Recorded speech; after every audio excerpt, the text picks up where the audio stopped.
All right, so welcome everybody. Today we are at Ask an Angel and we are with Juan. Thank you very much for joining us today. We're right into it already. We record, we just go right at it. So welcome. Thank you very much for taking the time to join us and be part of our podcast. And, at OPN and during all the things that we like to do to help early stage companies, we like to find great people that also have the same passion and help to move early stage companies through onto their Series A and what. So wherever they're going, we love that. And Juan, you're a big player in that market, and we're glad that we got to touch base. So maybe to start off, you can give us a little bit of a background of yourself, where you've come from, maybe functionally, business, all that great stuff, where you've been, where you're going, and what the future looks like. And one thing about you that nobody will know. Absolutely. Well, first of all, thank you very much, Jeffrey, for your invitation to participate. Since our very first conversation, I really fell in love with what you do at OPN. And of course, the podcast is a huge element of what you do, because I know your passion is also to teach your knowledge and share everything you've learned over the years. So as you said, my name is Juan Gonzalez. I am born and raised in Colombia. I am from the southwestern part of Colombia, where it is 35 degrees every day of the year. Every day of the year is 6 a.m. the sun comes up, and 6 p.m. the sun goes down. But for some reason, in 2008, I decided to immigrate to Canada, thanks to an opportunity to work here. And a lot of things happened. I come from a big family, and my father was in the banking industry his whole life. One day he decided that he wanted to fund the family office to start investing. Then one day he came to Canada. Maybe something almost nobody knows is that he pretty much locked me in a room at Blue Mountain in Northern Ontario, Collingwood. And with a jar of sangria, we had the conversation and we had the dream of what we wanted to do here in Canada. We started in 2017. We founded Trinity Capital International here in Canada, but the family group and the family office has been active in Colombia since 2005. It's amazing. Yes. One thing about you that we won't know. Well, I have a very, very open book kind of life. I went to school for economics. I met my wife in university, and something maybe only her and I know is that we used to hate each other when we were back in university. And then this crazy guy just shows up with an offer to not only leave Colombia, get married, everything when we were very, very young. Today we're still together. We have a family. We've raised a family here in Canada. We're both now proud Canadians. We're also part of the Canadian community. We like to participate in community events and give back and do all kinds of things. Oh, that's amazing. Well, congratulations on all of that, because that all sounds amazing. Thank you very much, Jeff. So one of the things that always kind of interests me is that when you went through a process to immigrate into Canada, but that you decided that you wanted to create a family office and start investing in early stage companies. What was the catalyst to all of that? You've said your father kind of played a big part, but what drove you to saying, you know what, I really like this space, I want to dive into it more? Is there a background that you really drove from? What was the driver force to get in behind what you're doing? Yes. So when I immigrated to Canada, I worked for a Dutch company, a technology company for a specific industry, and I fell in love with the tech world. The problem that I had was I was in charge of all the accounts in Latin America. So my business knowledge of Canada per se was very low. When we decided to start the family office here in Canada, I knew about the potential of the startup world in Canada, and we wanted to diversify. In Colombia, we're very involved in very traditional businesses, real estate, metallurgical coal, so mining, manufacturing, packaging, logistics, so very traditional sectors. And we wanted to diversify our portfolio by going into the tech startup world. Also, it was a dream of mine to help my family business to become now a multinational family business. So a lot of things came together, and that's when we decided that we wanted to go. First of all, that I will drop everything and leave my job and jump into the family business. That was a dream to work with my father, of course, but also to go into a space that was sort of unknown for us. And we've been relatively successful, and I will say very successful, but and we've had a lot of fun in this space. Oh, that's awesome. Can we kind of share a bit more of what that success looks for you? Because I think there's a lot of today and age in the world of tech and big tech and investment. It's kind of a lot of people are saying, hey, I want to invest in tech. And there's this real big interest in it.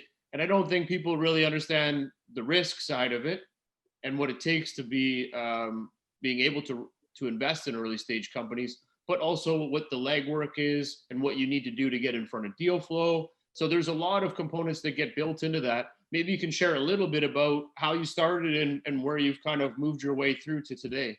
Absolutely. So I think nowadays with this whole viral situation and a global pandemic, success can be measured in, if the companies in your portfolio have navigated this crisis and they're on the other side. And for that, we have to be very, very thankful, because thankfully all the companies where we're involved, they are in a healthy place at the moment.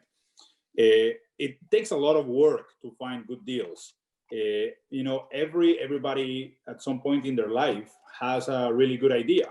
That doesn't mean that they're gonna have a really good business. So, when we first started, the very first step we took was to try to join people that were like-minded, that were investing in the tech world, and we went to the angel networks pretty quickly, because we thought, okay, they get the deals, and we're going to be exposed to what a presentation looks like, what a pitch deck looks like, sort of the structure. At the same time, I went to Wharton at the University of Pennsylvania, and I took the program on venture capital. So that simultaneous step also helped me a lot to understand the space at a global stage and also the opportunities. So that exposure and a lot of networking allowed us to have a healthy flow of deals, not only through the angel networks now, but through funds, through private equity firms, consultants, accountants, you name it. I think there is a lot of, and you mentioned it, there's a lot of legwork that has to be done to find good deals to invest in. And then be very disciplined. We decided to build a mandate very quickly in the process. We built our investment criteria or thesis, and we've tried as much as possible to stay within the limits of that mandate. Of course, there's a level of flexibility, but that investor discipline, that you like a vehicle or you like a stage of a business and you try to stick to it, I think that helps you a lot to be successful.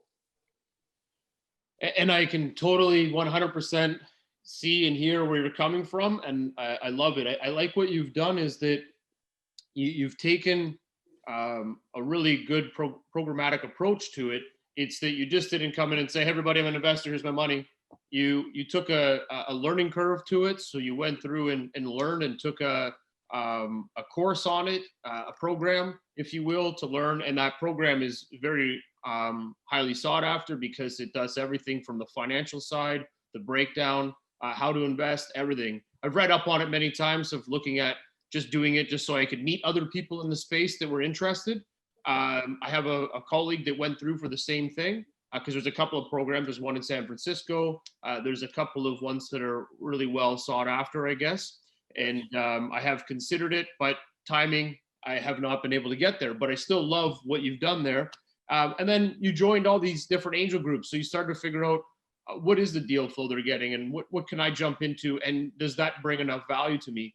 And I think where the similarities are between both of our roles, if you will, is that I took 20 years of working with startups, didn't even know I was doing it, and then compound those into, hey, I can make this into a business. I see a huge opportunity here. It may not be a money maker, but man, I could get to invest in a lot of great companies, especially if I understand the space. And you coming in from a different approach was, hey, I'm going to come in there. I know there's an opportunity here. Can we use family money, but learn what the industry is looking for, and then figure out how we can plug that hole? And I think that that's a brilliant approach. And I love that you educated yourself, got yourself around the people that were doing it, And then from there, you start to build your own direction.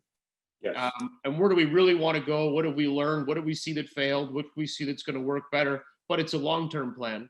So how have you guys structured that? You said you started this back in 2017. Before that, you were already looking at it and making investments in other areas, maybe not in Canada. But how has that long-term plan shifted for you guys? How have you looked at it now? Is this, family office? We're going to be here for a long time, so we've got to be strategic, refine our investments, or how have you kind of looked at it from that perspective? I think the future, 2020 was supposed to be the year when we were going to double our portfolio. And that was the original plan. So back in 2019, when we looked at 2020, we said, we are this number of investments. We want to double the portfolio or double the amount of cash deployed. And that, of course, didn't happen. Between March and June, we were sort of hiding under the sand like pretty much everybody else. So for 2021, we've been working on a plan to be even more aggressive. So we want to get involved in bigger transactions. And we've even thought about going the route of acquiring a business or multiple businesses in a sector that we have some expertise or that we feel that we can add value. In Colombia, the investing has been very traditional always. We had no idea about mining. If you asked me 5 years ago, we thought that coal was for barbecues. And today, my family owns a large operation, a mining operation in Colombia, and I think they are authorities when it comes to metallurgical coal in the country. We think that there is a set of principles that you can apply to pretty much any business and make it work. I am the son of a banker, and there's nothing more corporate and more structured than a bank.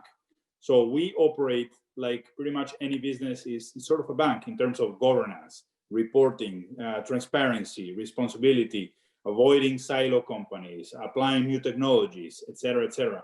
So we want to bring that way of thinking and our mindset into the Canadian ecosystem. For us, 2021 should be a very important year. We don't know exactly which route we're going to take because it really depends on the opportunities that we're going to be presented with. We are already building that pipeline to see what we're going to work on. So it's either we're going to double our portfolio of tech startups companies, or we're going to go the route of a potential acquisition, or maybe a little bit of both. Who knows? But definitely our 2021 looks like a challenging but fun year. I like it.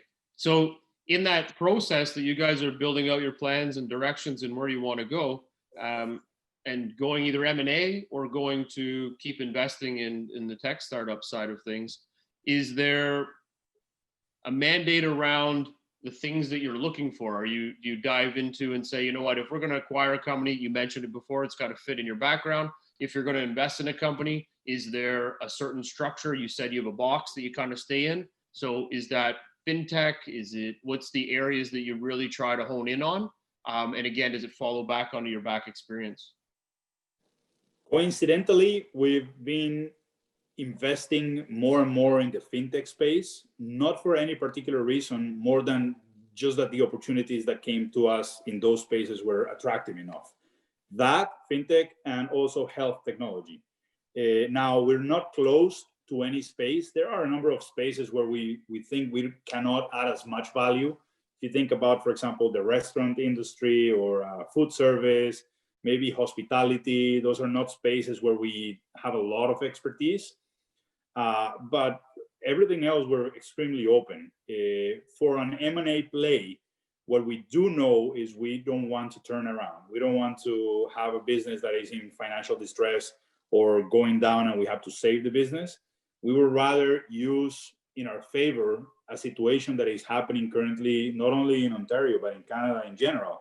And there's two things, an aging population of founders of the past, the baby boomers, and many of them don't have a succession plan. And that lack of succession plan allows for, a new generation with a new mindset to take over these businesses that, maybe they have a lot of new avenues of growth, but they're not being used or explored because, the founders are tired. So we want to explore that route of former entrepreneurs or entrepreneurs that funded many years ago, and they don't have a succession plan, and we would love to take over.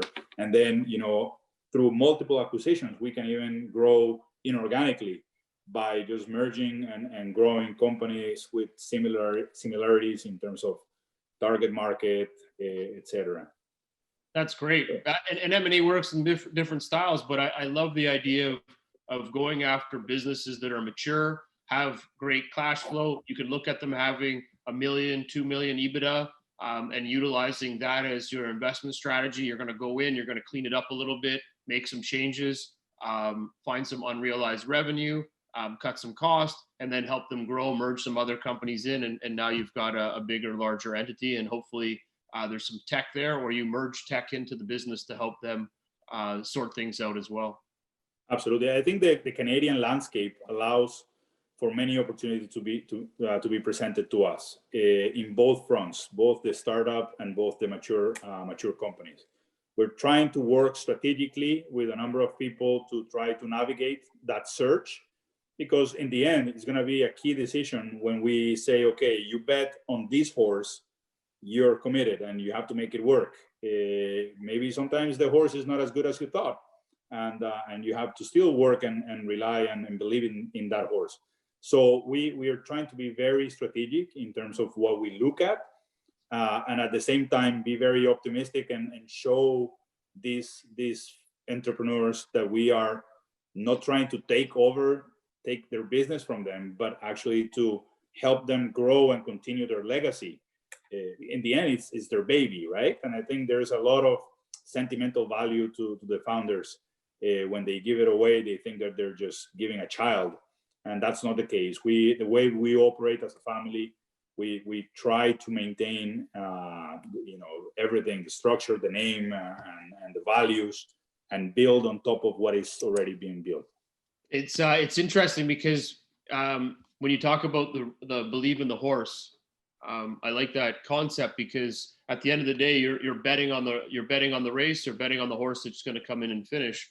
And one thing that just popped in my head was that when you're believing in that horse and you're hoping that one's going to win, there's still unique ways to find out what that opportunity is that horse is going to be able to win. And I think in horse racing, there was, it was sought after by the size, the breed, the age, the weight, all of these things. And there was one factor that a trainer found, and you see this a lot now in other athletes in sports, is that they found that in certain horses, they had a different nose capacity. Nose, inside of it actually would funnel the oxygen in faster and more effective, which allow the horse to actually breathe quicker, which would be able to take more air into its lungs. Yes. So this was a way for it to expand and win races. So it would always be seconds faster than the rest of the horses. So in this believing in the horse mentality, it's always great to be able to believe in the horse, but there's always still ways that there's a unique value opportunity in position that you have to always look for in order to believe in that horse. You got to find out what's the mechanism that makes it work, and can it still win at its age or its speed or whatever it might be. So exactly. I think that goes all the way through to anything you work with investment wise and whatnot. Is there something unique about that that's going to make them be better than the rest? Absolutely. No one wants to spin their wheels, right? Yes, absolutely. We look at the financials as the starting point. When you look at healthy financials, with good amount of money in the bank, you can fix pretty much any problem, right? If the margins are good, if the financial statements are healthy, I think you can do pretty much anything. If you find a completely financially distressed business, that's a different ballgame. And that's why we want to focus on the healthy ones that we can help grow and not just have to rescue and spend tons of time and energy and resources, of course, to turn them around. No, that's great. And how much have you found that in this shift as the family office has been growing and making investments, how much do you find that the financial back end that you guys have come from, that experience really benefits your mandate for investments? Absolutely. I think it's key. We do a lot of the due diligence ourselves, and we pay very close attention, as I mentioned, to the numbers, but also we pay a lot of attention to the people. I always say, we're a family office, but we're a family first, and then we're a family office. So we try to connect with the people. The financial background really helps us. We're very strict when it comes to that, but just as we are strict with the financials, we're strict with the people. At Wharton, I learned this phrase in one of the presentations, and I kept it and I use it all the time. We would rather bet on a B team with an A idea, with A team with a B idea, rather than on an A. Oh my goodness, unbelievable. We would rather bet. I say it better in Spanish, of course. We would rather bet on an A team with a B idea rather than a B team with an A idea. We will take a team that maybe, they don't have the best of ideas, but they have the best energy, the best approach. They're honest, open, transparent, and they're willing to pivot, because a good team is going to be able to pivot.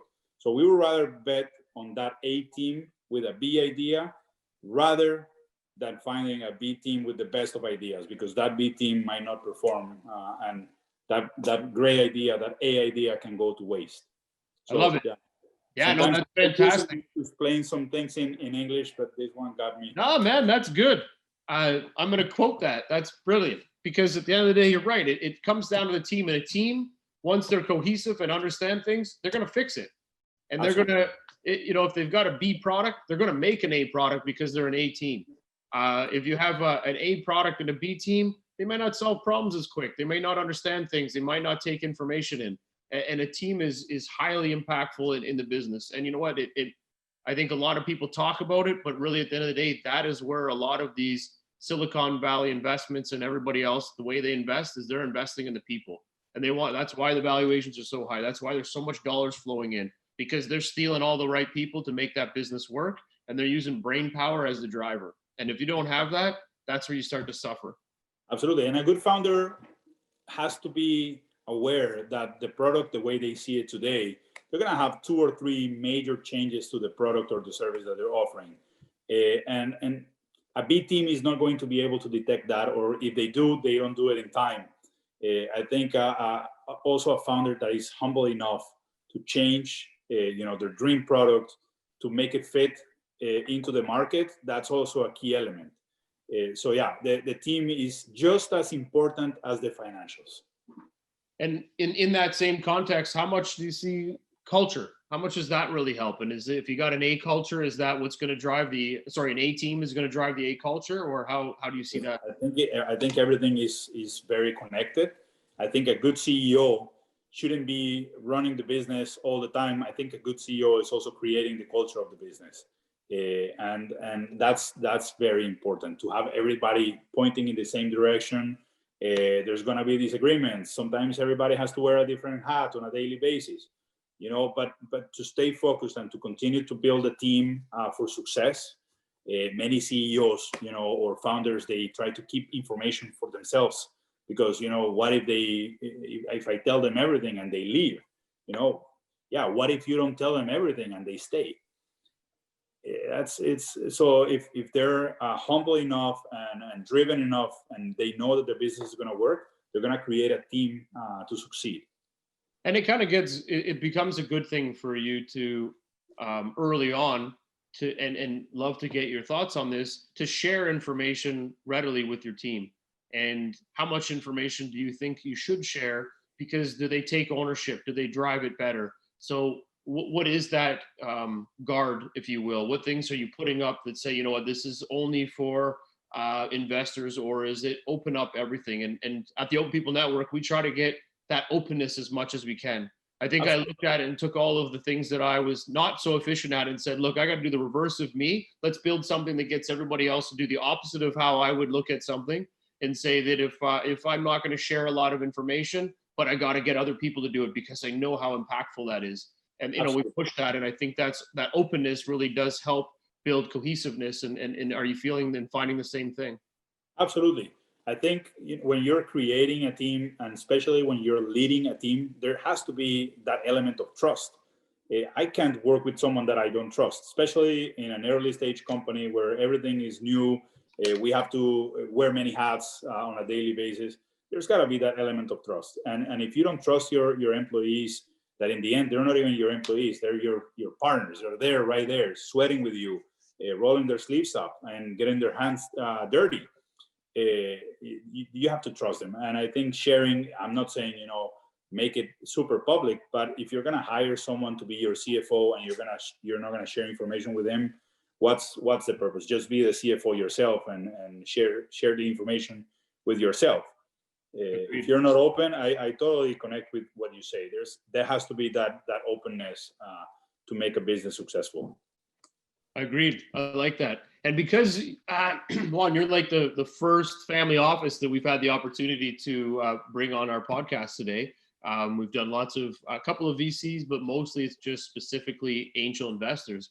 Can you share a little bit more about how the world sees a family office versus a VC versus an angel? How do you guys feel you fit into this mix? Are you kind of like, oh, you're a family office, you go over here, we'll talk to you maybe because you guys are too difficult? Or is it family offices, you guys are amazing, how do we work together? Like, how does that work and how do you feel you're being added into the market? I think that the term, and this is the first time I actually think about this. This is a really good question.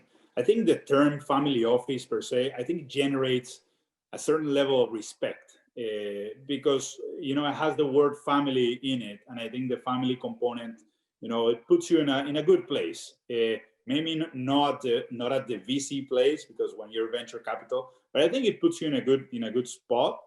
The conversation with the family offices generally, or my perception is that they think you're ready to deploy millions of dollars. That has been my impression. And that's not necessarily what we do. In the end, we as family office, we can co-invest, we can bring co-investors, but generally we invest our own resources and we want to be really smart about the amounts that we invest and where we allocate that capital. But yeah, my initial perception is, oh, you're a family office. Okay, come in, they put you in a good spot. And then they ask you how many millions of dollars you are going to write a check for. It's also, it's my first answer to a question that I've never answered before. Now, it depends on us where we put ourselves in the conversation, and also to show what we do, what we like to do, what we don't like to do, and where we fit. I think it also plays a big part, and we are good communicators. We very quickly create the right expectations about what we do and where we want to go with each conversation. So yeah, we have to be responsible to make ourselves be placed in the right spot very quickly. It's very easy to generate false expectations, and then people are disappointed, and we don't want to create that. No, I like that, and you're right. There is this a really nice value add that sits for venture capitalists and then the family offices, and I think the family offices really do fit almost equal with a VC. They have the capital, but they have the resources, and that family touch just makes it a bit different of an experience. But at the end of the day, I think there's very equal an opportunity with a VC or family office. And I think that there's probably like, maybe when it comes to family offices, people are thinking of like Thomson Reuters and Nike and all these big family offices that are, billions of dollars and whatnot. But family offices are really just, they are expanding into so many different areas. Whereas a VC has a focus just on this bucket, family offices have opportunities in banks, they have opportunities in other countries. So the family office is actually more expandable, and I think it just brings more opportunities to that startup or to that business sector that's looking for funding. I think that's a real big difference versus a VC that may not carry that global exposure or that opportunity to work with other family offices on making different types of investments. Yeah, and I think also a family office is perceived as more friendly than a VC and a little bit less friendly than an angel. So somewhere in between. Yeah. But again, we are family people. We're people's persons. So we tend to connect with the founders fairly quickly if their idea makes sense and if they're if they show what they are all about. No, that's great. And what's one of the, I guess, outside of just putting in the capital, how do you guys find yourselves working with these companies? Are you providing, you mentioned obviously resourcing. Is the resourcing come in different factors? Are you guys offering people on the team, people in the office, and saying, hey, you know what, these guys can help you shift around some marketing. You guys got to talk to these guys. Are you helping them find ways to grow, to make sure that these companies survive? How do you guys operate in and out of the companies you're working with? It really depends on the size of the investment. For the small investments on the angel side, we have no role. We're quiet investors and we get the quarterly reports. But there have been cases where we have large investments and we have appointed the CFO, or we have appointed the chairman of the company, the chair of the board. So it really depends on the size of the investment. We've done everything from no involvement at all to almost full control. And that has given us the ability to learn all the, like, how to navigate these various scenarios. So yeah, we are very open, but it generally depends on the check size. We always like to offer our expertise. We are very well connected internationally, for example, and we offer that network. If necessary, we offer our expertise in terms of the commercial approach, or there are some things that we believe that we can add value with, and we always put that on the table. Now, our founder is going to take it, not necessarily, but it's always going to be there available, even if it's a $50,000 investment or $1 million investment. I think we always like to communicate and tell them, listen, whenever you're in Colombia, give us a call, or whenever you need anything where we think we can help, feel free to give me a call. Oh, that's brilliant. Well, I'm a big fan of Colombia. I have traveled through half of it, and I need to go back and travel through the other half when this pandemic is over and allows me to be more flexible on going through there. But big fan, enjoyed it a lot. I have lots of friends that are in Canada that are from Colombia as well. And what I liked about kind of what you shared is that you have an opportunity to help them in that environment. So there's other groups in Canada that we're bringing in startups from other countries into Canada. Then there's other ones that are pushing them into China. So do you bring, also being a family office, do you bring that element of opening up? If say it's a product that you guys can help set up sales channels, manufacturing channels, like is there opportunities for your investments or even outside your company to help with those types of things? So just this year, we started collaborating with one of the incubators. It's called Spark Niagara. They are an accelerator program based out of Niagara Falls, and they give access to founders from different countries to access the Startup Visa program. So we started on this sort of diplomatic mission. We were in a conference with the Trade Office of Colombia. So this is a national agency. They have an office in Toronto. And we started just this year, a couple months ago, promoting Canada as a destination. We're not even promoting Ontario or Niagara Falls or Toronto. We're promoting Canada. For the first year, in 2017, for the first year ever, Canada was the biggest foreign investor in Colombia. And through energy, oil and gas projects, and a lot of cannabis projects happening in Colombia, the diplomatic and commercial relations between Colombia and Canada, I think they haven't been in a better place than they are today. So we sort of took that little flag and started waving it, and you wouldn't believe the amount of interest that we got from Colombian startups to move to Canada. Canada has a very healthy platform to help innovation and entrepreneurship to be built here, regardless of where you're from. And we plan to continue to share that message with our Colombian ecosystem so we can have more and more opportunities. In the end, we're all about the deal flow, just like you are. So the more opportunities we get to see, the more chances we get to see the real good ones that are going to give us a good return in the future. So short answer is yes, we're strongly participating and promoting those startups to use the programs to come and start being international in Canada. And the second thing, just to finalize that thought, Canada is the perfect lab when you want to jump into the American market. It's a mature market with a lot of appetite for new technologies and for new companies, but small enough in population that will allow you to pivot and make the changes on the product or service very quickly without failing in the market. So it's the perfect if you can call it, trampoline to continue to build and finalize your product, and then jump into the big pool, which is the US, Europe, and everywhere in the world. Oh, that's a great analogy. And you're right. We're kind of like the cooking pot, I guess, to help you come in, figure it all out, and then start land and expand, if you will.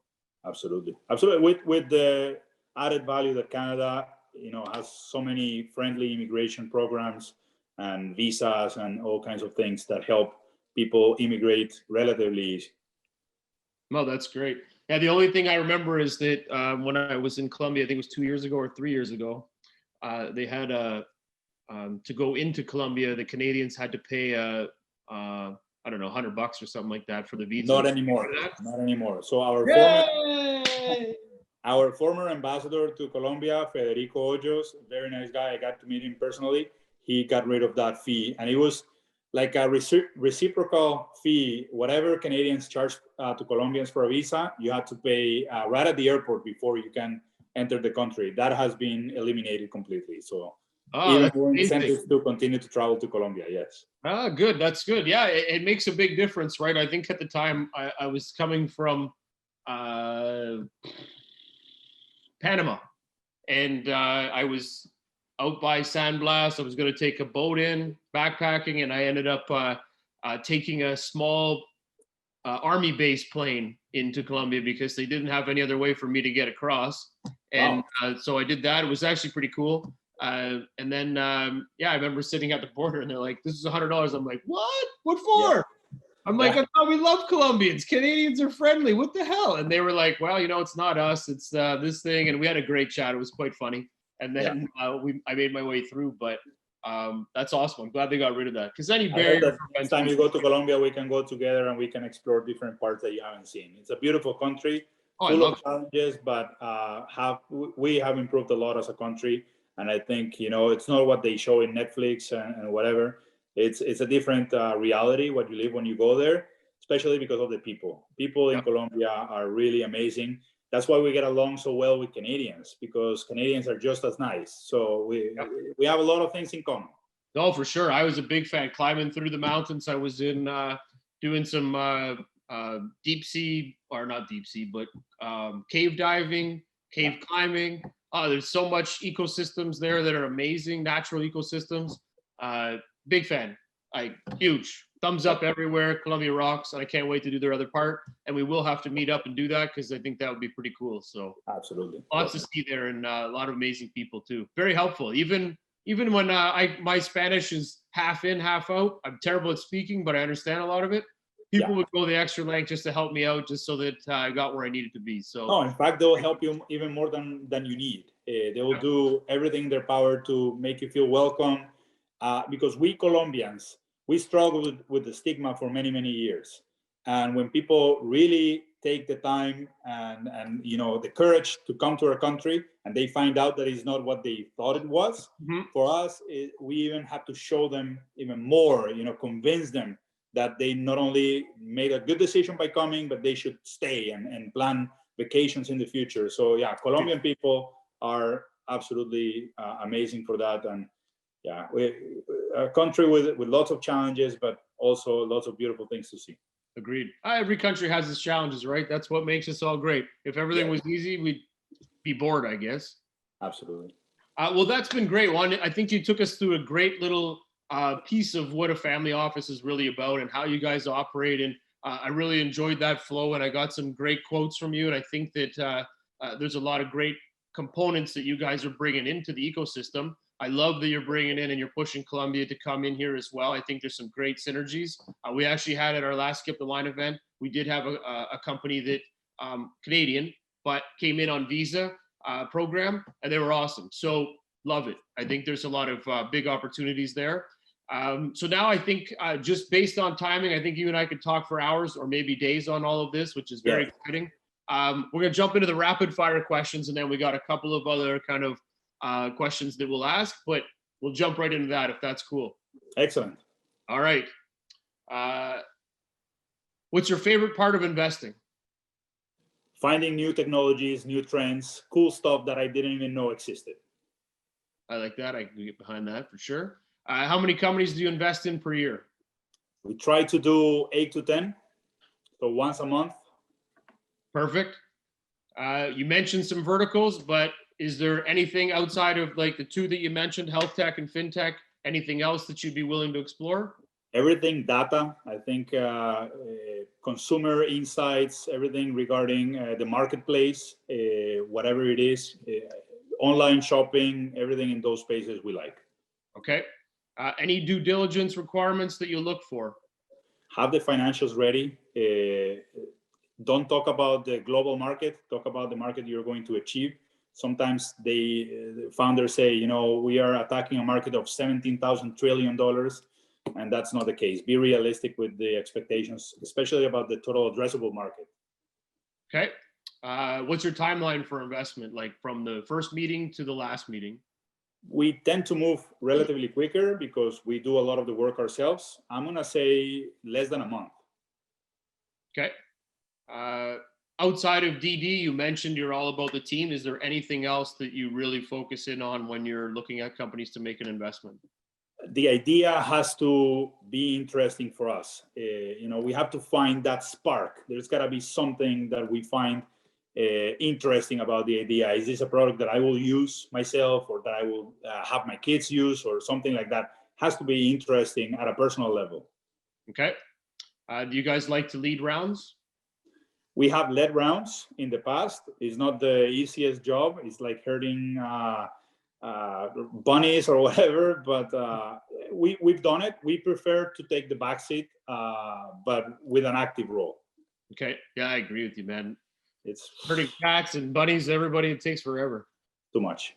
Do you prefer, is there any preferred terms that you have? Do you like pref shares? I think the equity, every investor likes the equity play, but I've come to terms with the idea that an equity play does not guarantee that the business is going to be successful. We've done safes, we've done convertible notes, and we've done equity. And you know, in the end, if we get an exit, we get an exit through any of those vehicles. What we like is a safe with a cap, for example. We don't like those open safes with very open terms. Yep. But for the rest, we've done pretty much everything. I second that motion. Agreed. Do you take board seats? Yes. Depending on the size of the check, yes. Okay. And follow-up investments? Yes, we've done it. But at the same time, we've decided just recently that, you know, doing those follow-up investments will stop us from investing in new ideas and new opportunities, and they will stop us from diversifying. So if we're going to be successful, we're already on that train, and we're going to fail, well, we already lost. Let's not lose anymore. Okay, I like that. You mentioned what you do outside of finances, so you do other things to kind of help those companies. Can you highlight a few things other than just the funds? I think networking and whatever added value that we can bring based on our experience in banking, relations with banks. Yeah, there's a number of things that we can support with. Perfect. Okay, so we have two more questions. The big question is, in the time that you guys have been working with early stage companies, investing, I'm always looking for a great, fun, crazy, open-ended story of something that you went through with a startup. And it could be anything from you invested in this company, the CEO, she was awesome, but you know, they hit some turbulent waters, they started to fall apart, and they were able to save it, and now they're running a Series A. Is there any kind of heartfelt story that you can share that's just kind of gets everybody really into what's going on in this world of early stage investing? I'll tell you a short one and a longer one, but it will be quick. Okay. A company prior to COVID, they didn't have money to make payroll, and COVID saved them. And that was a really cool story because, you know, co-investors, we were all like, okay, this is gonna die eventually. And COVID actually saved this company, and the founder was really smart on how to pivot and use COVID to their advantage. So that's one. And the second one was our biggest investment that we've done so far in the VC side. Almost fell apart like 17 times. And thanks to a really good middleman broker that, you know, introduced us to the company, introduced them to us, the deal actually happened. But it was because I said, you know what, this conversation is done, and the middleman will not say that to the counterpart. So we broke up many times, but we never knew we broke up. And that was really cool to find out later on when we actually, fired the check and everything was done and done. The middleman opened up and said, you wouldn't believe how many times I had to stop them from getting out of the table or getting up from the table, or you guys to get up from the table. You guys were ready to break up so many times. And it's been a very successful relation. So we're happy to find people that are willing to do all that work in between for a small fee. It's a lot of tension, a lot of strong conversations. So yeah, it was a cool story, and we expect that company to give us a very good return in the future. Oh, that's amazing. See, those are the stories that I like. They're exciting. Yeah. They keep you on your seat. One day I'll tell you with more detail, but what I just told you is exactly how it was. It was 3 or 4 weeks of this person just with a burning cell phone in their ear, listening to one person scream, and then call the other person and listen to the same one, and just remain calm and said, no, they're waiting for your response. No, they're doing this. No, everything is okay. So we're moving forward with the deal. Oh, good. That's awesome. Very exciting. Is there any notable companies that you want to share, brought up now, I guess, that you want to share or talk about that you really like or you're excited about? We're really excited about this Australian company. We ended up investing all the way in Australia. They're called Nation.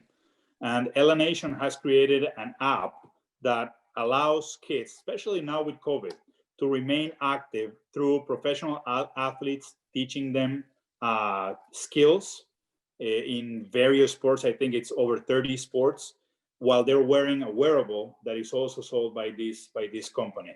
So they've been very successful. They are, in fact, currently fundraising again. We participated in an early round with them. Very cool company with already a lot of interest from the Silicon Valley. So if you have the time, go check out their Nation website.